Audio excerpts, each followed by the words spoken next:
to Indian Tech Icon Spotlight, where top tech leaders share their stories and insights. I'm Sheetal Acharya, and let's welcome our guest, Jasrina Ahuja, who leads tech team with passion and precision, unlocking new growth horizons and customer success. Hi Jasrina, welcome to our show, and it's truly a pleasure to have you with us today. Thank you, Sheetal. Pleasure is all mine. So, Jasrina, let's, in the beginning, let's start with your career journey. Like, we are more curious to know, where it all began, the tech sales, from your first role to where you are right now. Great question, Sheetal. So, I think I'll start a little ahead of that. Nowadays, if you see the generation they have immense options available to them. But when I was in college, when I had to make that choice, it was very handful of choices. It was either be a doctor or an engineer. Doctor was not my cup of tea. Could not do that. So the obvious choice was engineering, and that's how I picked it up. It was a wonderful experience in college. And then my first job was with TCS, Tata Consultancy Services. Amazing organization, and I have learned immensely there. So I was with TCS for almost 2 decades before moving on to HCLTech, where I currently am.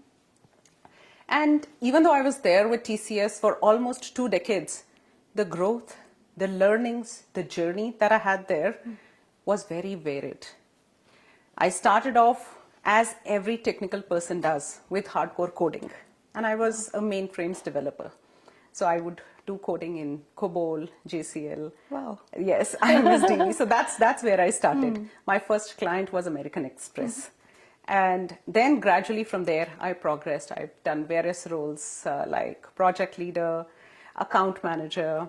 I've also been into the pre-sales bit of it. And even on the quality assurance and the delivery excellence side, which includes being part of audit and compliance groups, and also as part of business continuity planning, risk management. So I've kind of had a flavor of everything what is there too. And now with HCLTech, I lead a wonderful sales team. So I'm responsible to grow business for HCLTech as part of my portfolio. That's a wonderful journey. What inspired you? You mentioned you started your career with coding, like being a technical person. Now, Yes. what made you, what motivated you to get into sales role in tech? So I'm a person who really likes to keep learning new things. So the same thing, if I'm doing over and over, kind of gets a little boring. So that's why if you see in my 2 decades, I've kind of switched roles and moved across. And that's why I have always been in delivery. In technology, if you see, I've always been in delivery. And then the opportunity came. And another big differentiator, which I feel, which I've had experienced is, Dr. Ritu, she's part of TCS. She was part of TCS now. She's moved on. She was a big influencing factor in my life. And she told me that, sales is not that difficult. Sales is not that different. But there are very few women in sales. And she then kind of took me, mentored me. And that's what kind of made me, lean towards sales as well. I've had some wonderful leaders in my life who've really influenced certain decisions that I have taken. And I am where I am because of the learnings that I have and the mentorship that they've provided. Absolutely. And thank you for sharing that story with us. Now, being into sales all these years, how do you see the sales has evolved, especially in the technology area? How do you see it has evolved over the years? I think technology sales, like any other sales, is the way I treat it, and this is my perspective. I know there will be lots of people with varied experiences and much more knowledgeable than me. I'm very new into sales, technology sales. But I feel sales is sales. It's as simple as that. So when I was in the pre-sales function of it, I looked at it very differently. I used to think it's like hardcore technology selling and all, but that's not how it is. It's as simple as understanding what your client is looking for. If you're able to identify that, then that's it. Then you're able to address it. It's as simple as if we go to, let's say, an IKEA, and you're looking for a certain piece of furniture or a certain crockery set. If you go and you look at it, and the executive over there is able to kind of convince you why you need it, you're sold on it. That's exactly how it is. If we are able to understand what is the challenge that our client is facing? What is it that our offering can offer to him? How is it different? That solves it. Beautifully explained. Now, talking about clients, what are the common challenges that you experience when you go and talk to them and when you try to, pitch your solutions to them? I think the challenges that I have seen at times is, like I said, it's very much linked to the earlier question, is understanding what exactly they are looking for. Because many a times clients also, they know what they want, but how to get there and what exactly it is, that's a journey. And at times it becomes challenging to understand from their perspective what is that exactly that they are looking for from the solution. So that's one thing which I've at times struggled with. But like I said, repeat conversations, understanding what they have, understanding the landscape, that helps. So, Jasrina, from your experience, is there any story that you would like to share with us that has inspired you, or that was something which was a kind of lesson learned for you? So, Sheetal, I think what I want to share on this is, like I said, there are very few women who are in sales. You'll find a lot of women in delivery, but the movement to sales, that's, I think, still a step which women need to take. And what I tell my peers, my colleagues, and also my mentees, I follow 5 key principles in my life. I think I would want to share those. Of course, yeah. The first of that is be confident. I think we as women undermine ourselves a lot. There are various studies wherein they say that if a man wants to pitch for a job, if he knows 50%, he'll go and project as if he knows 90%. Whereas with a woman, if she knows 80%, she'll project as if she knows only 50%. So be confident, go there, strive for it, and you'll win. That's the first. The second win, which I feel, is don't be afraid to ask for help. We all don't know everything. So might it be at home, might it be at work. If you are struggling, don't struggle. It'll only make you lose. You need to ask for help and don't be afraid of it. The third, have a vision, have a goal. Sheetal, I've experienced it myself in my life. There was a time when I was struggling, when I did not have a path carved out. There was so much uncertainty in my life. I created a vision board. And I thought, let me see what happens. And there were times when I used to wonder, when I had entered my career, I would think, my boss or any leader would ask me, where do you see yourself 5 years from now? And I would say, I don't know what's going to happen tomorrow. I don't know what project I might be interested in. Why is he asking me about 5 years from now? But now, I feel that's very valid. So have that vision board. Things start to manifest. And they turn up, they mature much sooner than what actually, you may target. You may develop a 5-year vision. It may turn up in 2 years. So have that. The fourth one, have a mentor. It's very important to have a mentor. Because we as individuals, no matter what level we are in, there will be times when you need that one person, one confidant, who is going to be able to answer or help or support you. Even if you have to make the decision will be yours, but you need someone to bounce it off. So have that one mentor. 1 or 2, depends. And the last one, fifth one, which is so pertinent for women, develop your sisterhood. I'm sure all of us have seen that movie, Sex and the City. That one, you've seen how those 4 key leaders, those 4 artists have kind of performed. The way they've bonded, everyone talks about it. That's the kind of sisterhood which we need even today, which we need in our workforce. We as women have to project others, our fellow colleagues, and help them win. So I think that's what I follow. That's what I would want to share. Beautifully explained, and those are all wonderful takeaways for all the women who are in sales. So thank you so much for sharing that insight with us. Now, you talked about mentor. You believe in having a good mentor. So, would like to know, are you involved in any mentorship activities or any community services? I do that. Wherever you get time. Yes, I do that. And I have not only at my workplace, even offline. I think one thing that I do with my teams is I develop that relationship with them, and I kind of have some mentees who are even today connected with me, and they kind of reach out to me whenever there's anything. I may not be doing a regular mentorship, as per a calendar, but then of course there are times when they would reach out to me and they would ask and take my opinion, and I only share basis my experience. So I try to do that, and at work as well, I've registered to be a mentor for leaders upcoming leaders, for upcoming both women as well as men workforce, whoever would want to take the opportunity. So I try to do that. I enjoy it. It gives me a sense of satisfaction that I'm giving back. And that's wonderful. Now, you talked about teams. So, given sales is a very difficult job. Yes. So, when you lead a team of all the sales people, so how do you keep them motivated always? I think sales, if the person really is enjoying sales, is really wanting to be in sales, sales itself gives you that high. When you are trying to achieve something, when you're trying to win a deal, the pursuit to the win, that in itself keeps everyone motivated. And I think that's what I keep telling my teams also. Don't worry. Out of 10, you will have 8 which will not turn up. It'll only be those 2 that you will win. But then the pursuit to win those 2, enjoy that. It comes from within. Absolutely. And there's so much of learning in that. And that is what helps you in the next one.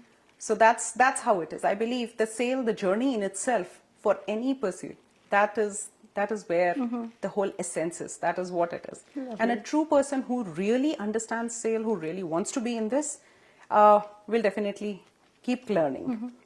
So, Jasrina, talking about teams, now there are times when, conflict do arise. So, what's your approach in resolving those conflicts?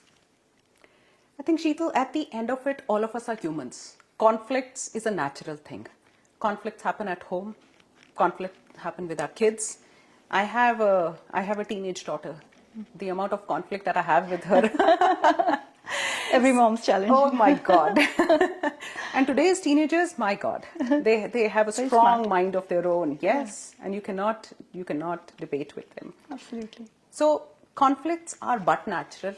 It's a process of evolving. It's a process of learning. So yes, my teams do have conflicts. But the way I tell them is talk it out. Without talking, it will not happen. And I try to do is I try to hear both sides, and then I will tell them that, try to understand the other person's perspective as well. If you both are able to understand that, then you'll be able to resolve it too. I will not be the mediator in this. It is for both of them to kind of walk that path and find a resolution. No one else can do it. Absolutely. Now, talking about the tech sales again, it's a very competitive market. Yeah. And there could be some, at times competing priorities. So what's your time management approach? How do you, manage the competing priorities? What's your approach about that? Yes, sales is really demanding because I think when I was in delivery, there was a focused area that I had to know. Yes. And I knew that, there is a certain amount that you would learn and go about it. But in sales, there is so much happening in technology nowadays. Every day with AI, agentic AI, all of that coming up, there is so much happening in the world that it is difficult to kind of keep abreast with it. So how I try to do is, I try to keep, maybe 2 to 3 hours for my reading over the weekend, and also during every day, maybe 30 minutes catch up on what's happening, how it's going. I try to do that, but then it's a challenge. Finding that time with home, with responsibilities at home, it at times does get a bit challenging, but I have a beautiful support system at home. So, Jasrina, you talked about AI and agentic AI. So, given the technology is evolving every single day, so how do you balance out that need that arises in any business solution? Because I believe every customer would be asking for, implement AI, cloud, then agentic AI. So, how do you balance that approach, that who needs what? I think, Sheetal, there's been a gradual change. You're very right. all clients want to know about AI and agentic AI this year. Last year, everyone was running after AI. Yeah. Every client wanted to be the first to adopt it. But I've seen that slow down this year. Customers understand that it's not simply adoption, it's responsible AI. It's understanding what AI is, how its impact is, whether the organization is ready to adopt AI or not, and to what extent. I think this year I've seen that gradual shift. All organizations will move towards AI. That's given. There is no denying it. It's like when we had electricity, everyone gradually moved to it. AI is the next thing. It will happen. But I think all organizations, our clients, they are all understanding that it's important to understand responsible AI. That's what they are trying to implement now. They are trying to have that governance in place so that, it just does not become a catastrophe. Jasrina, we talked about your career journey. We talked about sales. We got an insight about technology. So now, let's, talk a bit about your early days. Okay. Let's talk a bit about your hometown, where you were born, and how was your childhood like? Or do you still carry some memories from your childhood? And what are those? So, Sheetal, I'm an army officer's daughter. My dad was in the army. And I was born in a small city in Punjab, Hoshiarpur. I don't know if you've heard of it. Yes, I did, of course. And post-retirement, my dad is now settled in Jalandhar. That's also in Punjab, a city in India. Yeah. And when he was serving, I have changed schools every year.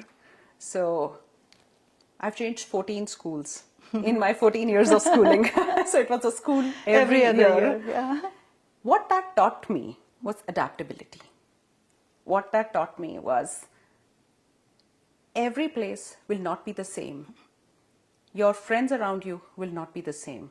You need to understand, and you need to adapt, and you need to learn.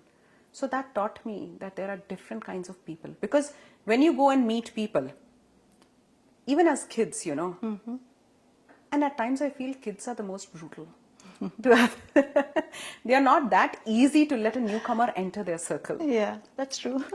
So there's been a lot of learning when I was a child, because changing schools every year, I never had that strong group of friends like what my kids have had. I've not had that. But then, obviously, there are other beautiful experiences. I got to see a lot of India when we were traveling across. I experienced so many different cultures. India is culturally very rich. I experienced a lot of it. And that all leaves a certain sense of, learning with you. And like I said, adaptability. I think and I feel I'm quite adaptive to change. Yeah, and thanks for sharing that, Jasrina, and that's quite relatable. And let's talk a bit about your family. Who all are the key members in your family? So, Sheetal, now I've been married for a long time. Number of years. So I have a 19-year-old daughter. Wow. Yes. So it's been almost 22 years of marriage. Beautiful. And I have a son, 13-year-old. And I would say my strength is my husband. He is so supportive. It's amazing, and I'm so lucky to have him in my life. I wouldn't have been where I am today without his support. Especially, I would say, in a country like Canada, where there is so much, everything you need to do on your own. And my job is so demanding. There is travel involved. He's never ever let me feel that there is some other commitment. Every time, if there is anything required at home, he says, just don't worry. Focus on what you need. There will be days when you will have to prioritize home, but when it's your work and if it's an important thing, go ahead. So he's my pillar of strength. Yeah, I mean, absolutely, and that's a support I think every woman would need. Absolutely. And what happens now is, with growing kids, like I said, I have 2 teenagers at home now, 13 and 19. So till the time, a couple of years back, when my role was not as demanding, I was the first point of contact for my kids. Any call, any issue, they would call me. Mama, where's this? Mama, where's that? It's now changed. It's a gradual change. It's now with his dad. Lovely. So, Jasrina, given you have a demanding role and your husband also has a demanding job, so how do you both manage to get that time out for family? And what are the usual family rituals that you follow over the weekends? So, Sheetal, what we try to do, because mornings are very busy, Yeah. mornings everyone has their own thing, we try to have dinner together. That's one thing, we try to have dinner together, and it's no cell phone zone. Much needed these Much days. needed, much needed. Otherwise, what will happen is you'll have a gadget, a device in front of you, and you're eating food, and that's about it. So, Right. so it's like a no cell phone zone. So that's the time when we kind of exchange notes, interact with each other. And on the weekends, we try to go for treks, hikes. Calgary is a beautiful place Yeah, with it so is. many opportunities close by. So we try to do that over the weekends. Although my husband always has a constant complaint, I'm not that much into trekking. He loves it more. But that's one thing which we try to do. Yeah, and thank you so much for sharing all those insights with us, Jasrina. Thanks for sharing about your professional journey. We talked about your hometown, about your family, and we are almost nearing end of our beautiful conversation. And at the end, we have a round called as the rapid fire round, Oh, wow. where I'll be asking you some questions, and I'll be expecting some quick answers from you on those. Be easy on me. It is very easy, hopefully. Shall we begin? Yeah, sure. Okay. So your first question, favorite movie? Favorite movie is Dil Chahta Hai. Okay, nice one. Favorite city in the world? You can name one or two cities. Okay, I would say Calgary and Gurgaon. I have awesome memories of Gurgaon. And Calgary, you know, it's a beautiful haven. It is. It's Nice answer again. Okay, moving on to next question. Favorite way to celebrate a big win? with family. I'm not into big celebrations. I like to keep it With family. With family. Beautiful. Next question. What's the biggest myth about sales? That it's a tough job. I mean, it is tough. But like I said, at the end of the day, it is about understanding your client's requirements. You changed my mindset. Okay, that's a nice answer again. Now moving on to the next one. What's the funniest thing that's happened during a sales demo? Oh my God, that, you know, when you are at the click of it and things have to go wrong, that's what happens. Anytime when you go for it, everything would be working before the demo, and the moment you click the button to play, it will not work. Yes, absolutely. That's like Murphy's Law. Murphy's always. Law, I was about to say. Okay, the next question. What's your go-to excuse when you forget a client's name? Does that happen to you ever?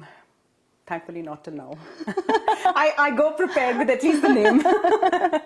Okay, moving on to the last question. What's your hidden talent that has nothing to do with sales? I think I'm a very organized person. That helps. And with that, we wrap up our rapid fire round. And thank you so much, Jasrina, for all your valuable insights and sharing your journey with us. That has truly been very inspiring. So thanks for being on our show. Thank you, Sheetal, for having me. It's been a pleasure. I've thoroughly enjoyed it. Same here, Jasrina. Thank you.